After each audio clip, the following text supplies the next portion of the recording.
এইটো আছে খুৰাটো আছে 22x22 চব ৰড আছে ইয়াত 25ৰ ৰড ফিনিচিংটো চাওক কিমান ধুনীয়া প্লাই দি ঢালিছোঁ এইটো জালিটো আছে আপোনাৰ 10 ইঞ্চি বাই 10 ইঞ্চি আকৌ য'ত খুঁটা বহিব তাত জালিটো এক্সট্ৰা বাৰ দি দিছোঁ তাত জালিটো হৈছে আপোনাৰ 5 ইঞ্চি খুঁটা য'ত বহিব সেইটোত তলত জালিটো হেভি লাগিবই তাত আপোনাৰ এক্সট্ৰা বাৰ সোমাই দিছোঁ ডৰিঙত আহিছে এক্সট্ৰা বাৰ দিবলৈ ডৰিঙৰ মতে আমি কাম কৰি আছোঁ আমাৰ কাম সব ড্ৰয়িং আমি ফলো কৰোঁ ড্ৰয়িং যেনেকৈ আহে তেনেকৈ কাম কৰোঁ এইটো খুঁটা আছে আপোনাৰ 14x22 25ৰ ৰড আছে ইয়াত বহুত হেভি খুঁটা G+4 ফাউণ্ডেশ্যন 5 তলা ফাউণ্ডেশ্যন 5 তলাৰ কাৰণে এইটো বহুত হেভি কাম আকৌ 20ৰ ৰড দি আমি টানা দি দিছোঁ খুঁটাটো জালিৰ ছাইডত বহিছে কাৰণে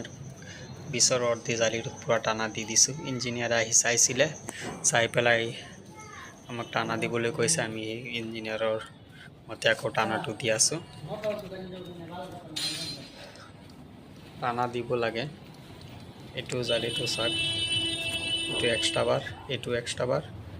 এইটো আপোনাৰ এক্সট্ৰা বাৰ দিয়াৰ কাৰণে ইয়াত আপোনাৰ 5 ইঞ্চি গেপ হৈ গ'ল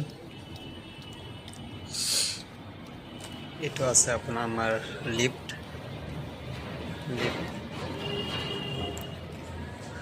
এতিয়া আপোনালোকক লিফ্টটো দেখুৱালে হয় মাটিও কাৰণে ওখ হৈ গ'ল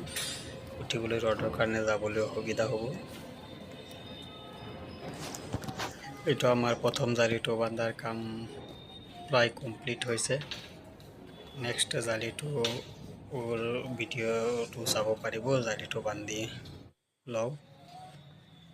নেক্সট জালিটো বান্ধাৰ পিছতো আমি আপোনালোকক এই ভিডিঅ'তে দেখুৱাম আপোনালোকে স্কিপ নকৰাকৈ ভিডিঅ'টো চাই থাকক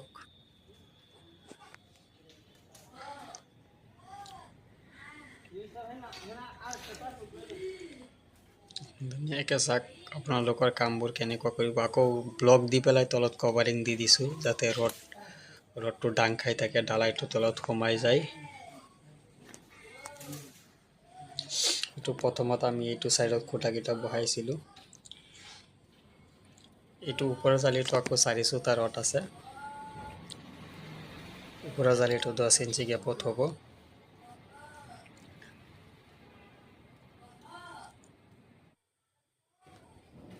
এটা হ'ল আমাৰ ওপৰৰ জালি ৰডটো চাওক এনে হয়তো আপোনালোকে